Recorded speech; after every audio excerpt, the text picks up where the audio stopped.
Friends, ఈరోజు మనం కమ్మని ఎగ్ బిర్యానీ చేసుకుందాం. ఏమేమి వేసుకోవాలో చెప్తానమాట. నేనైతే ఒక గ్లాస్ బియ్యం కడిగి పెట్టుకున్నాను. ఒక హాఫ్ అన్ అవర్ ముందే కడిగి నానబెట్టుకున్నాను అనమాట. 3 ఎగ్స్ తీసుకున్నాను, ఉడకబెట్టి పక్కన పెట్టుకున్నాను. ఇప్పుడు వాటికి కావాల్సినవి చెప్తాను. టమాటాలు 2, ఆనియన్స్ 2, కొత్తిమీర పుదీనా హాఫ్ తీసుకున్నాను.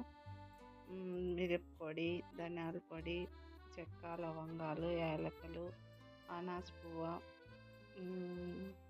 పచ్చిమిరపకాయలు, కరివేపాకు, ధనియా పొడి, మిరప్పొడి, పసుపు, బిర్యానీ మసాలా పొడి, అల్లం వెల్లుల్లి పేస్ట్ ఇవన్నీ తీసుకొని పక్కన పెట్టుకున్నాను.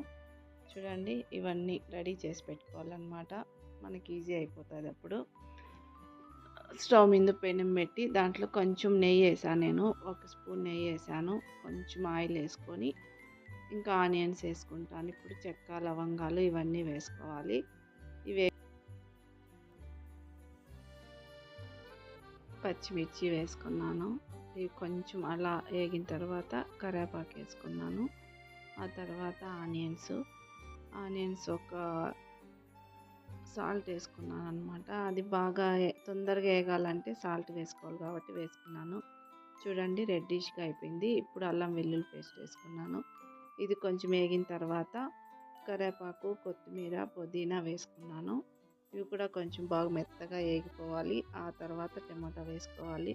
టమాటా కూడా బాగా వేగిపోయిన తర్వాత చూడండి, ఇలా టమాటా కూడా మెత్తగా వేగిపోవాలన్నమాట.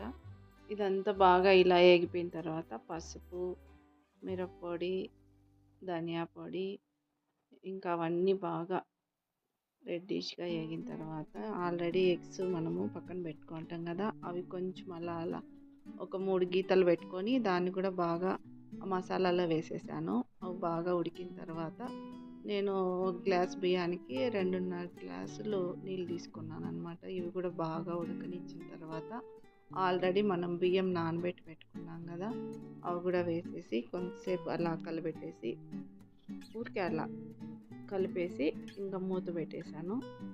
ఒక 10 మినిట్స్ తర్వాత చూస్తే బాగా ఉడికిపోయింది. చూడండి ఫ్రెండ్స్, ఎగ్ బిర్యానీ సూపర్ టేస్టీగా ఉంది. మీరు కూడా ఇలాగే ట్రై చేయండి. Okay friends, bye. లైక్ చేయండి, షేర్